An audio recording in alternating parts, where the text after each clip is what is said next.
Welcome to AMDA On-The-Hill, our periodic update on the policy happenings in Washington, D.C.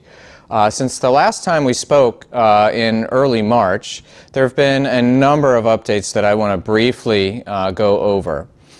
First and foremost, CMS continues its rapid movement towards value-based medicine.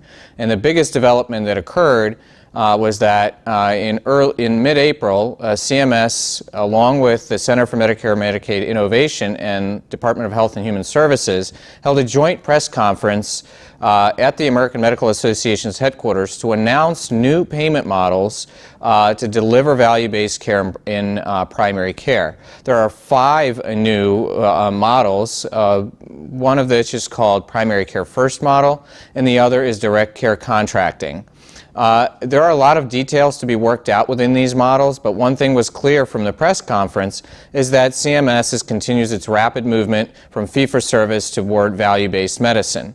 One of the things we are aware of is that there is a track for a serious illness patient population. That is based on a advanced payment model that the American Academy of Hospice and Palliative Medicine and the Center for Advanced Illness worked on together.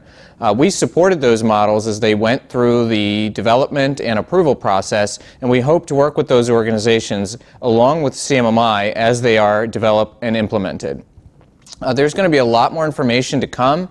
Those models begin in January of 2020, so applications will be out shortly.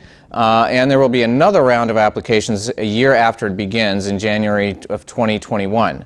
It's not clear at this point what impact these models will have on post-acute and long-term care, but we will be speaking with CMS and CMMI as they continue to roll this out. So stay tuned, and there will be a lot more to come of these new announcements.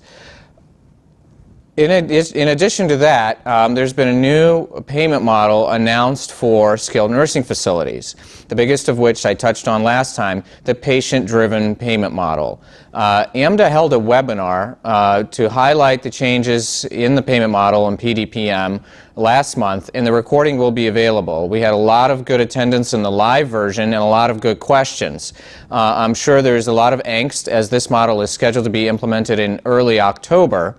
And we're getting our members ready for its implementation. If you have questions about the rollout of PDPM, please check out our webinar and ask, and feel free to email the association and ask us questions. We'll be happy to answer them. There's a lot to go over, and there's a shift from what you're used to being paid on therapy hours to getting paid by patient acuity.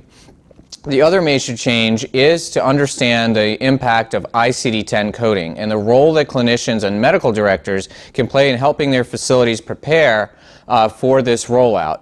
There are a number of white papers that have been written and a lot of information that's out there. In relation to that, CMS released its annual update for skilled nursing facility payment. So the rule for the 2020 payment is out right now, and the comments on that rule will be due on June 3rd. We will be looking and reviewing it. As quite the lengthy rule, but they continue to implement the ICD-10 coding within that rule. They're also changing a number of things that are currently implemented, one of which being the Skilled Nursing Facility Value-Based Purchasing Program. Currently, they use an all-cause readmission measure to count the score for the facilities. However, CMS indicated that they are proposing to change that to a preventable readmissions measure. We are looking at that and the specifics of that measure, but be aware that the value-based purchasing for skilled nursing facilities is subject to change, so make sure you review that proposed rule, and AMDA hopes to have a summary and comments ready by the deadline. The other major change is 2 new measures within the Skilled Nursing Facility Quality Reporting Program. CMS continues to implement their My Healthy Data initiative that I touched on last time, and they do so by proposing 2 new measures. One is a exchange of health data from skilled nursing facility to the community, and one is from the acute care setting to the SNFs. These 2 measures will be implemented in the Skilled Nursing Facility Quality Reporting Program. And if you're familiar with that, there are already a number of measures on which you have to report.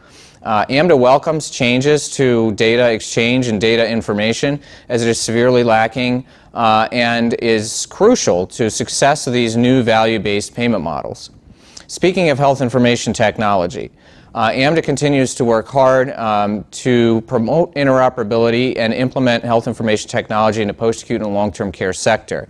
Last time when I gave this update, I talked about a HIMSS meeting where a lot of these vendors discussed their role within post-acute and long-term care. Since that update, AMDA participated in a day-long roundtable with other stakeholders at the National Council for Prescription Drug Programs, or better known as NCPDP. What they work on is a standard for e-prescribing amongst the care continuum. So during this day-long session, we discussed the challenges of e-prescribing within the post-acute and long-term care setting. In that, there are 3 different players: prescribers, facilities, and pharmacies. And currently, there are no standards for this exchange and no good workflow to exchange information between the 3 different entities that have to be involved. So there was a decision made to create a work group to create both a standard and some kind of a hub to where we can exchange that information and access this information as patients transfer through the continuum.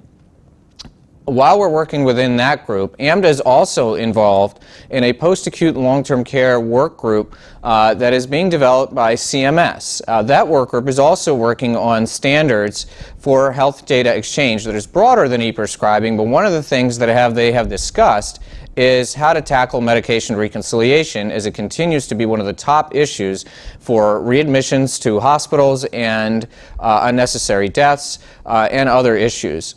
So that work has just begun, but there will be use cases and other things that AMDA hopes to come out of as a working product, and we hope that this all leads to a greater understanding of how to exchange data between acute care, post-acute care, and other sites of care that our patients transfer to and from.